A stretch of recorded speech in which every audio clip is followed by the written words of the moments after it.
பாரதி காதலியே கண்ணம்மா கண்ணம்மா, தீராத காதல் நீயே செல்லம்மா செல்லம்மா, கண்ணம்மா கண்ணம்மா, என் வாழின் அர்த்தம் நீ அம்மா.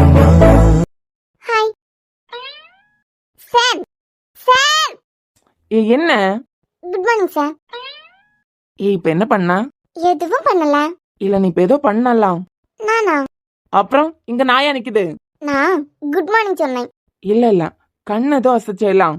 கண்ணன் இருந்தா தட்டி தட்டி சிமிட்டி தானே ஆகணும். கண்ணன் இருந்தா தட்டி தட்டி தான் ஆகணும். ஆனா ஒரு கண்ணை க்ளோஸ் பண்ணி ஒரு கண்ணை ஓபன் பண்ணி என்னமோ பண்ணியே. நீங்க பாத்தீங்களா அத? என்ன வித்யா விளையாடுறியா? தள்ளியே நில்லு, பக்கத்துல வர வேலையை வச்சுக்காதா. என்ன கேட்டீங்க? கண்ணு ஏன் ஒரு பக்கம் மூடி இருந்து ஒரு பக்கம் திறந்திருந்தனா? ஆமா, என்ன கர்மமும் பண்ண எல்லாம். கண்ணன் இருந்தா எல்லாரும் தட்டி தட்டி சிமிட்டி தான் ஆகணும். எல்லாரும் ஒரு கண்ணை மூடி ஒரு கண்ணை திறந்து அப்படியெல்லாம் சிமிட்ட மாட்டாங்க எல்லாம். ஓ, நீங்க அதை கேக்குறீங்களா? பாத்தீங்களா அப்போ நீங்க? ஏய், நான் பொறுமையா இருக்குங்கிறதுக்காக இவன் கேன தானே, என்ன வேணாலும் நம்ம நினைச்சது பேசலாம்னு நினைக்காதா. இப்ப எதுக்கு கண்ணை அசைக்காம பாத்துட்டே நிக்க? என்ன தாண்டி உங்களுக்கு பிரச்சனை? கண்ணை அசைச்சாலும் பிரச்சனை, கண்ணை அசைக்காம பாத்துட்டு நின்னாலும் பிரச்சனை. நீங்க பேசிட்டே நிக்கும் போது என் கண்ணு பக்கத்துல ஒரு ஈ கிராஸ் ஆச்சு. அப்போ ஒரு கண்ணை மூடி ஒரு கண்ணை திறந்து தானே ஆகணும். ஓ, ஈக்காக தான் ஒரு கண்ணை மூடி ஒரு கண்ணை திறந்தியா? அப்புறம் நீங்க என்ன உங்களுக்காண்டி தான் ஒரு கண்ணை மூடி ஒரு கண்ணை திறந்தேன்னு நினைச்சீங்களா? நான் எதுக்கு அந்த மாதிரி எல்லாம் நினைக்க போறேன்? சரி சார், நீங்க இன்ஸ்பிரேஷன் எடுத்து டீச்சிங்க்கு படிச்சீங்களே, அதான் உங்க பெரியமா அவங்க எதுக்கு வந்திருக்காங்கன்னு தெரியுமா? அதெல்லாம் எனக்கு தெரியாது. இன்னைக்கு காலையில ஒரு 6 மணிக்கு போல ஃபோன் பண்ணி வேதாச்சலம் தாத்தாவோட ஃபோன் நம்பர் கேட்டாங்க. எனக்கு என்னமோ உங்க அண்ணனுக்கு கல்யாண பேச்சு வரப்போகுதுன்னு நினைக்கிறேன். சரி, இப்போ உங்க அண்ணனுக்கு கல்யாணம் பண்ணாங்கன்னா அதுக்கு அடுத்தது லிஸ்ட்ல இருக்குது நீங்க தானே? இல்லையே, என் தங்கச்சி மித்ரா கூட இருக்கா. இல்ல நான் பொண்ணுங்களை பத்தி கேட்கல, மேல் பத்தி தான் கேட்டேன். இவளுக்கு ஏதாவது மண்டை கலந்துட்டா? ஆமா, இப்ப நான் கல்யாணம் பண்ணா என்ன பண்ணலன்னா உனக்கு என்ன? உனக்கு எதுக்கு அதை பத்தி ஆராய்ச்சின்னு கேக்குறேன். இல்ல சார், எனக்கு தெரியணும்ல. இப்போ 2 வருஷம் தாண்டி வைங்க, அதுக்கு முன்ன நானும் பிஜி முடிச்சிருவேன். அப்பனா கொஞ்சம் வசதியா இருக்கும்ல. வித்யா, இந்த பொடி வச்சு பேசுற வேலையெல்லாம் என்கிட்ட வச்சுக்காத. இதுக்கு மேல நாங்க நிறையவே பாத்துட்டோம். நீங்க பார்த்தது நாங்களும் பார்த்தோம். என்ன? அப்புறம் ஆதித்யா சார் சொல்ல மறந்துட்டேன். எக்ஸாம் முடிஞ்சதான் நான் இந்த காலேஜ்ல இருந்து மாற போறேன். அப்புறம் பிஜி வேற காலேஜ்ல தான் பண்ண போறேன். சரி, இப்ப என்ன அதுக்கு? நான் ஒரு காரணத்துக்காக தான் வேற காலேஜ் மாற போறேன். சோ நீ எதுக்காக இந்த காலேஜ்ல இருந்து வேற காலேஜ் சேஞ்ச் ஆகுறியோ, எதை நினைச்சு நீ வேற காலேஜ் போறியோ, அது சீக்கிரமா உனக்கு சக்சஸ் ஆகணும்னு வாழ்த்து சொல்ல மாட்டீங்களா? நான் யாருன்னு தெரிஞ்சுக்கிட்டு பேசு. இப்படி எல்லாம் பஞ்சரான டயலாக்லாம் நிறைய வரன்னு எனக்கு தெரியும். அதான் சார் நான் ஒரு முடிவு எடுத்திருக்கேன். எனக்கு தோன்றதை நான் பண்றதுனால நீங்க ரொம்ப ஆசைப்பட்டு படிச்சீங்கலாம் டீச் பண்ணணும் அப்படின்னு. ஸ்டூடெண்ட்ஸ் முன்ன நின்று டீச் பண்றதா உங்களுக்கு ரொம்ப பிடிக்குமே. நானும் அதே காலேஜ்ல படிச்சேன்னா கண்டிப்பா உங்க வேலைக்கு ஏதாவது பிரச்சனை வந்துடும்லாம். நீங்க ஆசைப்பட்ட கனவு உங்களுக்கு கிடைச்சிட்டு என் மூலமா அதுல எந்த தடங்களும் வந்துடக்கூடாதுலாம். புரியல. எனக்கு ஒருத்தங்க மேல வந்த ஆசையெல்லாம் நான் ஆசைப்பட்டவங்களோட கனவுக்கு எதுவும் ஆயிடக்கூடாதுலாம். நீங்க காலேஜ்ல ஒர்க் பண்றது எனக்கு பிடிக்கல. எப்ப ரிசைன் பண்ண போறீங்க ஆதித்யா? வித்யா, நீ எதுக்கு ட்ரை பண்றேன்னு எனக்கு நல்லாவே தெரியுது. அது எப்பவுமே நடக்காது. தேவையில்லாம உன் மனசை போட்டு குழப்பி அப்புறம் நீயும் வருத்தப்படுற மாதிரி இருக்கும். தேவையில்லாம ஒன்னும் வருத்தப்பட வச்சுட்டோமேனு நானும் வருத்தப்படுற மாதிரி இருக்கும். இதெல்லாம் மூட்டை முடிச்சு கட்டிட்டு உனக்கு ஏதாவது கனவு இருந்துச்சுன்னா அதை நோக்கி ஓட பாரு. வாழ்க்கையில ஜெயிக்கணும்னு நினைக்கும் போது இதெல்லாம் ஒரு சின்ன தடை மாதிரி. இதெல்லாம் இந்த வயசுல எல்லாருக்கும் வர்றதுதான். இதெல்லாம் மூட்டை முடிச்சு கட்டிட்டு உனக்கு ஏதாவது கனவு இருந்ததுன்னா அதை நோக்கி ஓட பாரு. என் படிப்பை நான் எந்த இடத்துலயும் கோட்டை விடலையே. அப்புறம் யாரையும் நான் எந்த விதத்திலயும் கம்பல் பண்ணவும் இல்ல. நான் சொல்றேன் வித்யா, கடைசி நேரத்துல நீ வருத்தப்படுறதுக்கு நான் காரணமா இருந்துடக்கூடாதுல. திரும்பவும் சொல்றேன் வித்யா, நீ ஆசைப்படுறது நடக்காது. ஏன்னா இது ஒரு காஞ்சி போன பூமி மாதிரி. எப்பவும் வறண்டே தான் இருக்குமே தவிர ஈரம் எல்லாம் ஆகாது. சரி, நாங்க ஈரமாக்குறோமா இல்லையான்னு பாப்போமா? என்ன? Eye contact. சரியா? புரியல. என்னை விட அதிகமான நேரம் நீங்க என் கண்ணை பாத்துட்டீங்கன்னா, அதாவது வேற எங்கேயும் பார்க்காம என் கண்ணை மட்டும் நீங்க பாத்துட்டீங்கன்னா, உங்க மனசு எப்பவுமே ஈராகாம துளிர் விடாம அப்படியே இருக்க நான் ஒத்துக்கிறேன். இவ்வளவுதானா? இவ்வளவுதான். சரி, ஆரம்பிக்கலாமா? ஓகே, வந்ததுல இருந்தே ஒன்னதான் பாத்துட்டு நிக்கிறேன். இதெல்லாம் ஒரு கேமா? சப்ப மேட்ரு. Okay sir, பாத்துடலாம். திருமகனே திருமகனே, நீ ஒரு நாளிகை பாராய். வெண்ணிறப்புறவில் வந்தவனே, வேல்விழி மொழிகள் கேளாய்.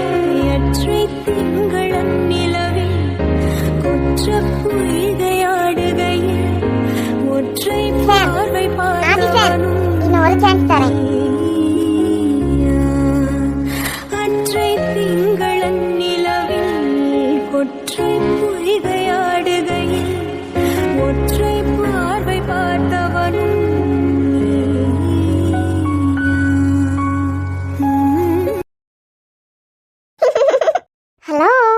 என்ன?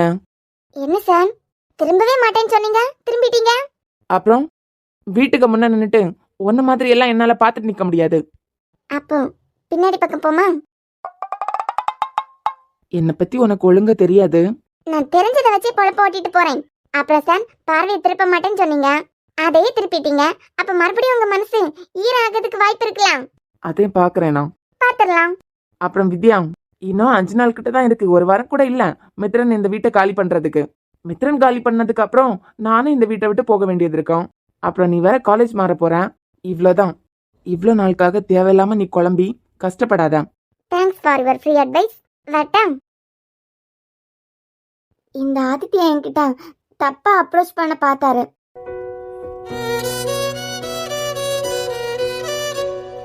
அம்மாடி, உன்னை என் வீட்டுல பார்த்ததுல ரொம்ப ரொம்ப சந்தோஷமா இருக்கு. ஆமா, எங்க மது கூட கிச்சன்ல எப்பவும் புலம்பிட்டே இருக்கான். எப்பவும் டாக்டரோட அம்மா புராணம் தான். அவங்கள மாதிரி இருக்கணும், அவங்கள மாதிரி வாழணும் அப்படின்னு. உங்களை பாக்குறதுக்கு ஒரு சந்தர்ப்பம் கிடைக்காதான் நாங்களே யோசிச்சுக்கிட்டே இருந்தோம். உங்க பையனை கூட பார்க்க போகாம எங்க வீடு தேடி வந்திருக்கீங்க. நான் வரும்போது நான் வந்ததுக்கு அப்புறம் தான் உங்ககிட்ட எல்லாம் அறிமுகம் ஆகணும், என்னென்ன பேசணும்னு எல்லாம் யோசிச்சுட்டே வந்தேன். ஆனா என் முகத்தை பார்க்காமலே உங்க எல்லாருக்கும் நான் ஏற்கனவே அறிமுகமானவளா தான் இருந்திருக்கேன். சரி அம்மாடி, எதுக்கு காலம் காத்தாலே ஃபோன் பண்ணி எங்க மதுவோட அம்மா அப்பாவை வர சொன்ன? இந்த ஊர்ல பெரிய மனுஷர் நீங்க தான். அதான் ஒரு சில முக்கியமான விஷயங்களை பத்தி பேசிட்டு போலான்னு. அதாம்மா, அதுக்கு மதுவோட அம்மா அப்பா எதுக்குன்னு கேட்டேன். உங்களை பத்தி நான் நிறைய கேள்விப்பட்டிருக்கேன். எப்ப என் பொண்ணு எனக்கு ஃபோன் பண்ணாலாம், அம்மா மித்ரனோட அம்மா அப்படி பண்ணிருக்காங்க, இப்படி பண்ணிருக்காங்க, அவங்கள மாதிரி இருக்கணும்மா, அவங்கள மாதிரி எல்லாம் வாழ்றது ரொம்ப கஷ்டம், அப்படி இப்படின்னு பக்கம் பக்கமா அடிச்சு விடுவாங்க. அந்த அளவுக்கு என் பொண்ணு மனசுல நீங்க இடம் பிடிச்சிருக்கீங்க. சரி அம்மாடி, ஒரு வாரத்துக்குள்ள உன் பையன் எப்படியும் ஊருக்கே வந்திருப்பான். அதை தாண்டி அவன் இங்கிருந்து கிளம்புறதுக்கு முன்னமே எங்களெல்லாம் வந்து பார்க்கறதுக்கான காரணம் என்ன நாங்க இப்போவா தெரிஞ்சுக்கலாமா? இந்த வீட்டில் இருக்க எல்லாருக்கும் ரொம்ப நன்றி. ஏன்னா என் பையனா இருக்கட்டும், மற்ற டாக்டர்ஸா இருக்கட்டும், 1 மந்த் கிட்டத்தட்ட 1 மாசம் முடியவும் போகுது. அவன் கிளம்பும் போது என்கிட்ட ஒன்று சொல்லிட்டு வந்தான், அம்மா கூடாரம் போட்டு தங்குற மாதிரி தான் இருக்கும், இதுவும் பழக்கப்பட்டு தான் ஆகணும், சாப்பாடு கூட கரெக்டான நேரத்துக்கு கிடைக்குமான்னு தெரியல அப்படின்னு எல்லாம் சொல்லிட்டு தான் வந்தான். ஆனா இங்க வந்ததுக்கு பிறகு அவங்க எல்லாருக்கும் நீங்க தங்கறதுக்கு இடம் கொடுத்து, அதுவும் உங்க வீட்டையே கொடுத்து எவ்வளவு பெரிய உதவி பண்ணிருக்கீங்க. அட அம்மாடி கௌரி, வரும்போது என்னத்தை கொண்டு வந்தோம்? சும்மாதான் வந்தோம். போகும்போதும் எதையும் கொண்டு போக போறது இல்ல. நம்ம தான் இந்த பூமியில நமக்கு அது சொந்தம் இது சொந்தம்னு எல்லாத்தையும் சொந்தம் கொண்டாடிட்டு இருக்கோம். ஆனா போகும்போது ஒரு கைப்பிடி அளவு மண்ணை கூட எடுத்துட்டு போக முடியாது. நம்ம தான் அதுக்கு சொந்தம். வாழும்போது அடுத்தவங்களுக்கு உதவி பண்ணி சந்தோஷமா வாழ்றதுலதான் வாழ்க்கைக்கான அர்த்தமே இருக்கு. இவ்வளவு தூரம் தேடி வந்ததுக்கான காரணத்தை என்ன சொல்லலையே? ஆமா, நீங்க எங்க வீட்டை தேடி வந்திருக்கீங்க, அதுவும் என் மருமகளோட அம்மா அப்பாவையும் வர சொல்லியிருக்கீங்க. சரி, நானே சொல்லிடுறேன். என் பொண்ணு ரொம்ப சின்ன வயசா இருக்கும் போதே என் வீட்டுக்காரரு எங்க எல்லாரையும் விட்டுட்டு அவர் பாட்டுக்கு போயிட்டாரு. சொந்தக்காரங்களுக்கெல்லாம் நாங்க அப்ப பாரமா தான் நின்றுட்டு இருந்தோம். இப்போ என் பையன் இத்தனை டாக்டர்ஸ்க்கு நீங்க 1 மாசம் வீடு கொடுத்துருக்கீங்களா? இந்த மாதிரிப்பட்ட நல்லவங்களா என் புருஷனை நான் இழந்துட்டு நிற்கும் போது ஒருத்தர் கூட என் கண்ணில் படல. ஏதோ கண்ணை கட்டி காட்டில் விட்ட மாதிரி இருந்துச்சு. அப்ப எனக்கு கை கொடுத்தது என்னோட படிப்பு மட்டும்தான். தாயார் மட்டும் இருந்து வளர்த்ததுனாலதான் பையன் இந்த மாதிரி தருதலையா போயிட்டான். அப்பைக்காரன் இருந்து தண்டிச்சு வளர்த்திருந்தான் பொண்ணு ஒழுக்கம் இல்லாம வளர்ந்துருக்க மாட்டான்னு. அம்மாடி, ஊர்ல வசப்பாட்டு பாடுறவங்க எப்பவும் பாடிட்டே தான் இருப்பாங்க. அந்த நிலைமை எனக்கு எப்பவும் வந்துடக்கூடாதுங்கிறதுக்காக சின்ன வயசுலயே என் பிள்ளைங்கள பார்த்து பார்த்து வளர்த்துருக்கேன். பார்த்து பார்த்து வளர்த்தனே தவிர எந்த ஒரு முடிவெடுத்தாலும் அது அவங்க சுயமா எடுக்கிற மாதிரி தான் வளர்த்துருக்கேன். என் பையன் படிச்சுட்டு இருக்கும் போதே உங்க பொண்ணு மேல ஆசைப்பட்டிருக்கான். என்ன நீ மேல சொல்லுமா? இன்னும் சொல்ல போனா உங்க மதுவுக்கு கல்யாணம் ஆனதே என் பையனுக்கு தெரியாது. இந்த டாக்டர் மதுவோட கல்யாணத்துக்கு முன்னே மது மேல ஆசைப்பட்டிருக்காராம். அவன் எது மேலேயும் சீக்கிரமா ஆசை வச்சிட மாட்டான். அவனுக்கு ஒன்று மேல ஆசை வந்துட்டுனா அவனால அதை எப்பவும் மறக்க முடியாது. முதல்ல இந்த ஊருக்கு வந்து உங்க மதுவை பார்த்ததுக்கு அப்புறம் தான், அதுவும் அவளுக்கு கல்யாணம் ஆனதே அவனால நம்ப முடியல. இதுல ஒரு குழந்தை வேற. நீங்க என்ன சொல்றீங்க? அப்பவும் அவன் ஆசைப்பட்ட பொண்ணு வாழ்க்கை நல்லா இருக்கணும்னு தான் நினைச்சான். அப்புறம் தான் பெரியவர் மூலமா மது கல்யாணம் பண்ணிக்கிட்ட பையன் இறந்துட்டாரு. எல்லா உண்மையும் தெரிய வந்தது. தான் ஆசைப்பட்ட பொண்ணு கூட அவனால சேர்றதா முடியல. தான் ஆசைப்பட்ட பொண்ணோட கனவாது நனவாகணும்னு தான் மறுபடியும் அவ கழுத்துல ஸ்டெத்தஸ்கோப் மாட்ட வச்சான். இது எதுவுமே எங்களுக்கு தெரியாதே. மித்ரன் மது ஆசைப்பட்டதெல்லாம் 2 பேரும் ஒரே காலேஜ் முன்னமே தெரியான்னு மட்டும்தானே சொல்லியிருந்தாங்க. ஆமாங்க, உங்க மருமக நல்ல பொண்ணு. எங்க மித்ரனை படிக்கும் போது உங்க பொண்ணுக்கு தெரியவே தெரியாதுங்க. சரிம்மா, இதெல்லாம் எனக்கு தெரிஞ்சதுதான். மாமாக்கு எப்படி தெரியும்? யோசிக்க ஆரம்பிச்சிட்டாங்களா? நான் புருஷன் இல்லாம என் 2 பிள்ளைங்களையும் வளர்த்துருக்கலாம். ஆனா என்னைக்கும் என் 2 பிள்ளைங்களோட ஆசைக்கும் எதிரா நான் நின்னதே இல்ல. இப்பவும் என் பையனுக்கு உங்க மதுவை தான் பிடிச்சிருக்கு. இப்பவும் என் மித்ரன் மனசுல உங்க மது தான் இருக்கா. இப்போ ஒண்ணு இப்போ ஒன்னா அவன் மனசுல உருவான காதல் எப்பவும் அவனால அழிச்சிக்க முடியாது. ஒரு அம்மாவா இதை நான் ஏத்துக்க மாட்டேன், ஒரு அம்மாவா என்னால இதை புரிஞ்சுக்க முடியாதுன்னு அவன் என்கிட்ட மறைச்சிட்டான். சரி கொஞ்ச நாள் போகட்டும். இப்பதான் மதுமிதாவை அவ கனவை நோக்கி ஓட ஆரம்பிச்சிருக்கான். அப்புறமா பாத்துக்கலான்னு விட்டேன். இப்பதான் எனக்கு ஒரு விஷயம் புரிஞ்சு, மது மனசுலயே மித்திரன் தான் இருக்கான். ஐயோ அப்படியெல்லாம் இருக்காது. அவளை இனியன் தம்பி குழந்தை மாதிரி பாத்துக்கிட்டு இருந்திருக்காரு. எத்தனையோ தடவை நாங்க வேற கல்யாணம் பண்ணிக்க கேட்டதுக்கு அப்புறம் கூட அவளுக்கு விருப்பமே இருந்ததில்ல. மது மனசுல இருக்கான்னு தான் சொன்னனே தவிர அது காதலா என்னன்னெல்லாம் எனக்கு தெரியாது. மதுவை பொறுத்த வரைக்கும் நல்ல வெல்விஷரா, மித்திரன் அவ கூடவே இருக்கணும்னு ஆசைப்படுறா. நான் இப்ப வந்ததுக்கான காரணம் உங்களுக்கு இப்ப புரிஞ்சிருக்கான்னு நினைக்கிறேன். உங்க வீட்டு பொண்ணை என் பையனுக்கு மனைவியா நான் கேட்க வரல. உங்க வீட்டு பொண்ணா எனக்கு மருமகளா கொடுத்தீங்கன்னா, நான் சொன்னது சரியா தப்பான்லாம் தெரியல, ஆனா நான் சொல்ல வந்த விஷயம் இதுதான். என் பையனுக்கு உங்க மதுவை கேட்கறதுக்காக தான் நான் இங்க வந்திருக்கேன். கடவுளே, இது கனவா மட்டும் இருந்துடக்கூடாது. நீ கேட்க வர்றது எனக்கு அப்பவே புரிஞ்சுதுமா. ஆனா உனக்கே தெரியும் மதுக்கு ஒரு குழந்தை இருக்கா. மாமா, ஸ்னோ பத்தியெல்லாம் நீங்க யாரும் கவலைப்பட வேண்டாம். ஸ்னோ எங்களோட பொறுப்பு. என் பேத்திய காரணமா வச்சு என் மருமக வாழ்க்கை எந்த விதத்திலும் பாதிக்கப்பட்டுறக்கூடாது. ஒரு குழந்தை தாய்கிட்ட இருந்து பிரிக்கிறது எவ்வளவு பெரிய பாவம்னு எனக்கு தெரியும். மித்ரனோட அப்பா இறந்த நேரத்துல எல்லாரும் உனக்கு சின்ன வயசு, கல்யாணம் பண்ணிக்கோ அப்படின்னு என்ன ஃபோர்ஸ் பண்ணாங்க. ஆனா என்ன சுத்தி ஒரு நல்லவங்க கூட இல்ல. யார் கையிலயாவது என்ன புடிச்சு கொடுத்து என் பிள்ளைங்க வாழ்க்கை நாசமா போயிருங்கிறதுக்காக தான் நான் வேற கல்யாணமே பண்ணிக்கல. அப்படிப்பட்ட நானே ஒரு தாயும் குழந்தையும் பிரியறதுக்கு காரணமா இருப்பனா? உங்க பொண்ண என் பையனுக்கு தரதுக்கு உங்களுக்கு விருப்பமா? அம்மா, அட வா மித்ரன். என்னம்மா என்ன பாக்குறதுக்கு இவ்வளவு தூரம் வந்திருக்கீங்க? ஆனா ஒரு வார்த்தை கூட இங்க வரதை பத்தி சொல்லவே இல்ல. சும்மாதான் மித்ரன், உன்னை பார்க்கணும் போல இருந்துச்சு அதான். நல்லா இருக்கீங்களாம்மா? நல்லா இருக்கேன் மது, நீ எப்படி இருக்க? நல்லா இருக்கேம்மா. அம்மா அப்பா நீங்க ரெண்டு பேரும் எங்க? திடீர்னு தாத்தா தான் கூப்பிட்டாங்க மது, அதான். ஓ சரிம்மா, உட்காருங்கம்மா, நான் போய் காஃபி எடுத்துட்டு வரேன். அதெல்லாம் ஒண்ணு வேண்டாமா. ஸ்னோ இந்த பாட்டிக்கிட்ட சாக்லேட்லாம் வாங்கிட்டு வர சொன்னா இப்ப ஒண்ணுமே தெரியாத மாதிரி இருக்கா. நல்லா இருக்கீங்களா பாட்டி? கேளு. நல்லா இருக்கியா? ஸ்னோ நல்லா இருக்கீங்களா? நல்லா இருக்கியா? நல்லா இருக்கேன்டி தங்கம். என்னம்மா நீங்க எல்லாம் கூட வந்திருக்கீங்க? நீங்க ரெண்டு பேரும் வந்திருக்கீங்க, என்கிட்ட ஒரு வார்த்தை கூட சொல்லல. என் விருப்பத்தை உங்க எல்லார்கிட்டையும் தெரியப்படுத்திட்டேன். இப்ப இதுக்கு பதில் கிடைக்குமா இப்ப எனக்கு? இல்ல உங்களுக்கு டைம் வேணும்னா கூட எடுத்துக்கோங்க. என்ன கேட்டீங்கம்மா? என்ன பார்க்க வராம நேரா தாத்தாவை பார்க்க வந்திருக்கீங்க? நீங்க பொண்ணை பெத்தவங்க, உங்களையும் வச்சு பேசுறதானே முறை, அதான் உங்களையும் வர சொல்லியிருந்தேன். அம்மா, இப்ப உங்க பொண்ணை வந்துட்டா எல்லார் முன்ன வச்சே கேக்குறேன், உங்க பொண்ணை என் பையனுக்கு தரதுக்கு உங்களுக்கு சம்மதமா? மது, அம்மா இப்படி உன்னை கேட்கறதுக்கு தான் வந்திருப்பாங்கன்னு சத்தியமா நான் எதிர்பார்க்கல. மது, நீ எதுவும் என்ன தப்பா நினைக்கலையே? எங்களுக்கு என்ன சொல்றதுன்னே தெரியலாம். என்ன சொல்றதுன்னு தெரியலன்னு மதுவோட அம்மா நினைச்சாலும் என் மருமகளை உங்களுக்கு மருமகளா கொடுக்கறதுல எனக்கு ரொம்ப சந்தோஷம். எங்களுக்கு பெருசா வசதி வாய்ப்பெல்லாம் இல்ல. அவ ஸ்காலர்ஷிப்ல தான் டாக்டருக்கே படிச்சான். அவ கல்யாண வாழ்க்கையும் கடவுள் எப்படி எழுதி வச்சிருக்காரோ அப்படியே நடக்கட்டும் தான் நாங்க நினைச்சிருந்தோம். ஆனா இவ்வளவு பெரிய வீட்டுல மருமகளா இருக்கான். ஆனா அந்த சந்தோஷத்தை எல்லாம் அவ அனுபவிக்கிற மனநிலையிலும் இல்ல. அவளுக்கு வேற கல்யாணம் பண்ணி வைக்கலான்னு நாங்க முடிவு பண்ணாலும் அவ அதுக்கு எதுக்குமே சம்மதிக்கல. இப்போ நீங்க உங்க பையனுக்கு கேக்குறீங்க அவளை. நான் கேள்விப்பட்டிருக்கேன், அவ்வளவு பெரிய ஆஸ்பத்திரி உங்க பையன் பேர்ல இருக்கு, அதுவும் எங்க ஊர் கூட கிடையாது. நீங்க இவ்வளவு தூரத்துக்கு இறங்கி வந்து கேக்குறீங்க. எங்க பொண்ணு இப்ப இருக்க நிலைமை கூட உங்களுக்கு தெரியும். நம்ம படிச்சதை வச்சுதான் நம்ம ஸ்னோவை வளர்க்க முடியும்னு இப்பதான் இறங்கி ஓட ஆரம்பிச்சிருக்கா. மறுபடியும் அவளுக்கு ஏதாவது ஒரு அடி விழுந்துச்சுன்னா அவ அதுல இருந்து எந்திரிக்கவே முடியாது. ஒரு பாவப்பட்ட வீட்டு பையனா கூட ஏத்துக்கலாம், ஆனா உங்க பையன் எப்படி என் பொண்ணு பத்திரமா பார்த்து பாருன்னு தெரியலையே. ஏன் வசதியான வீட்டுல உள்ளவங்களுக்கும் வசதி வாய்ப்பு குறைஞ்ச வீட்டுல உள்ளவங்களுக்கும் மனசு வேற வேறையா என்ன? எல்லாரும் மனுஷங்க தானே. மதுக்கு விருப்பம்னா இந்த கல்யாணத்துல எனக்கு விருப்பம், எனக்கு விருப்பம்னா மதுவோட அம்மா அப்பாவுக்கும் விருப்பம். இப்போ பதில் சொல்ல வேண்டிய இடத்துல மது தான் இருக்கான். இப்படி அமைதியா பேசாம நின்னா இதுக்கு என்ன அர்த்தம் மது? ஐயோ மது, சம்மதம்னு சொல்லி தோல. மித்ரன் மித்ரன் எப்படி ஃப்ரெண்ட்லியா இருப்பான், சம்மதம்னு ஒரு வார்த்தை சொல்றதுக்கு இவ்வளவு நேரம் ஆகுது. என்னி மது மித்ரன் கூட சேர்றதுல உங்களுக்கு அவ்வளவு பெரிய ஆர்வம் போல, அப்புறம் பின்ன இருக்காதா இனியா?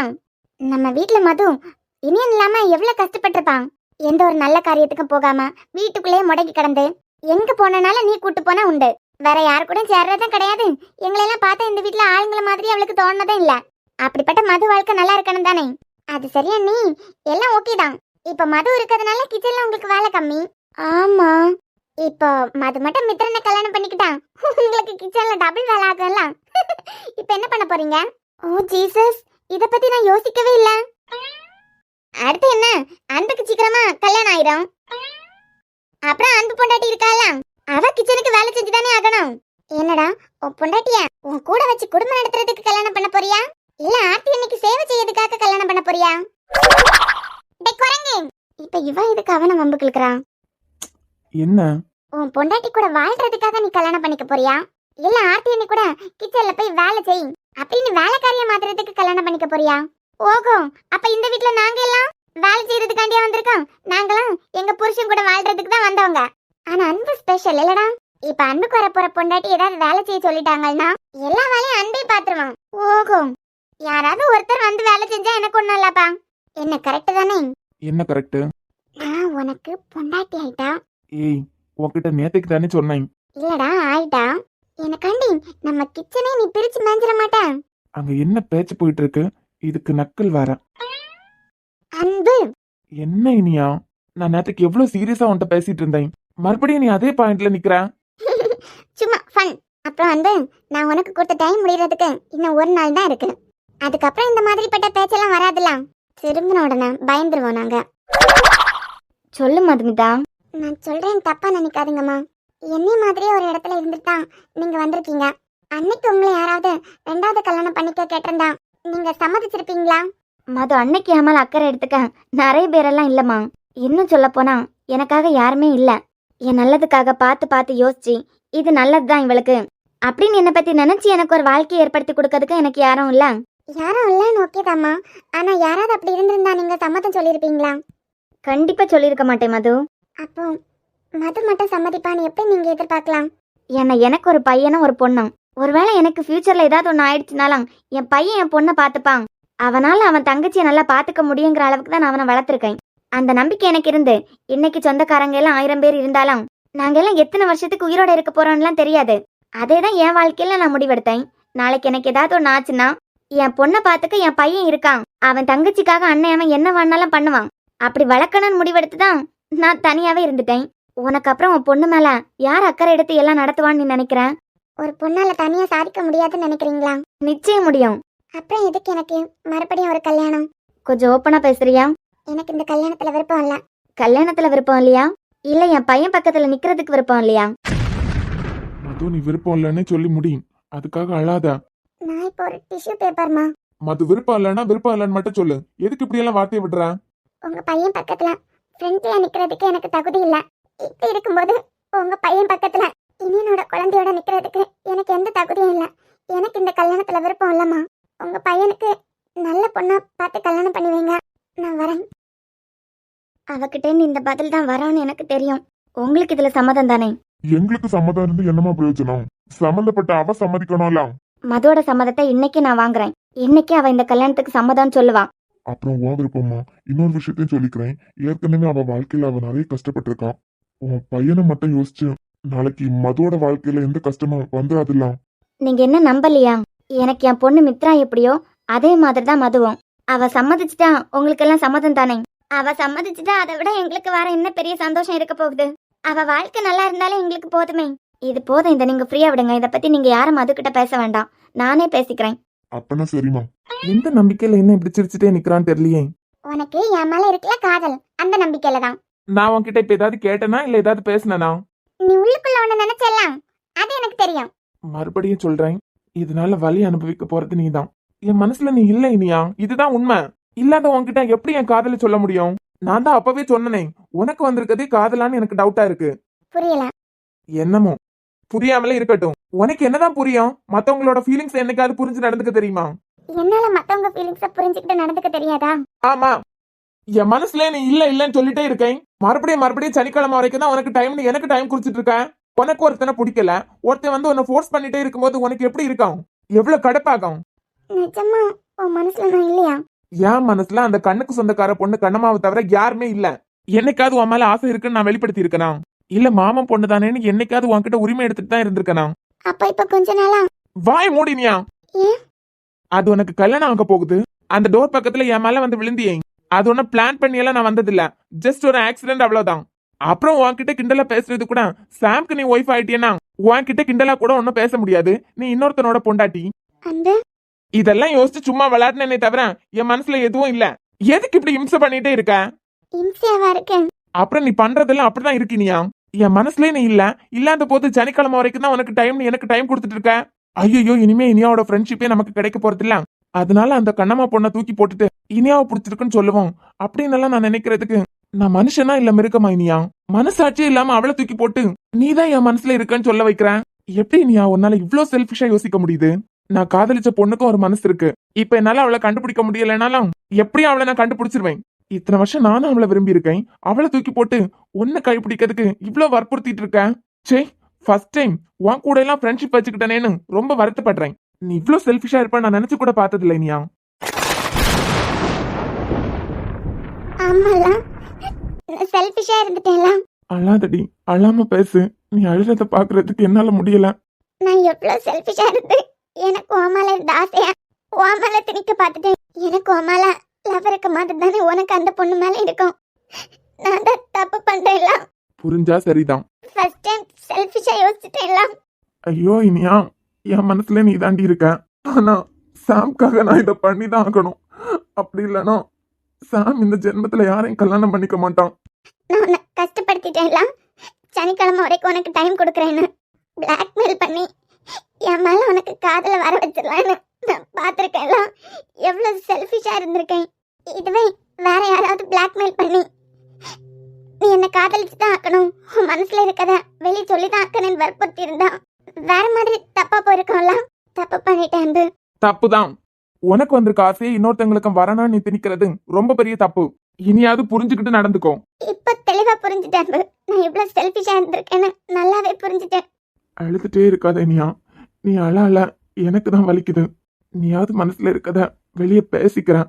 என்னால மனசுல இருக்கத கூட வெளியே சொல்லிக்க முடியாம இங்க பாரு, மனசுக்குள்ள அழுறேன். வெளியே எவ்வளவு கோவமா நிக்க வேண்டியதா இருக்கு பாத்தியா? இது எவ்வளவு கொடுமையானதுன்னு உனக்கு தெரியுமாடி? இனிமே உன்னை நான் தொல்லை பண்ண மாட்டேன். வார்த்தையை வச்சு உன்னை காயப்படுத்திட்டே இருக்கேன். எனக்கு வேற வழி தெரியல இனியா. நீ என்ன தூக்கி போட்டுட்டு சாம கல்யாணம் பண்ணிக்கணானா இது மட்டும்தான் எனக்கு தெரிஞ்ச ஒரே வழி. உங்க 2 பேரோட கல்யாணம் வரைக்கும் இதை விட நான் எவ்வளவு தப்பா பேசிட்டாலும் அதை தாங்கிக்க உனக்கு மனசு வேணும். ஆனா ஒண்ணு இனியா, என் வாயிலிருந்து உன்னை திட்டுறதுக்காக வர ஒவ்வொரு வார்த்தையும் எனக்கு நானே சூடு போட்ட மாதிரி இருக்கு. அழகே நீ எங்கிருக்கிறாய், பலித்தால் அன்பே அங்கிருக்கிறாய், உயிரே நீ என்ன செய்கிறாய், உயிரின் உள்ளே வந்து செல்கிறாய். உன்னை தாண்டி செல்ல கொஞ்ச காலம், கொஞ்ச தூரம், கொஞ்ச நேரம் கூட என்னால் ஆகுமோ? அன்பு, சே, எப்ப பார்த்தாலும் மூஞ்சுக்கு முன்ன வந்து நின்று அழுதுட்டே நிக்கிறது, இல்லனா இவங்களோட ஆசையை ஏன் மேல திணிக்க பாக்குறது. சாரிடா. பைத்தியக்காரி, நான் தான் திட்டுறேன் தெரியுதுல. திருப்பி எப்போ மாதிரி கோவமா திட்டிட்டு போயிருக்க வேண்டியதானே. அழுதுட்டு போறேன். ஒன்னு அழ வைக்கிறதும் என் உடம்புல எனக்கே நான் சூடு போட்டதும் ஒண்ணு இனியா.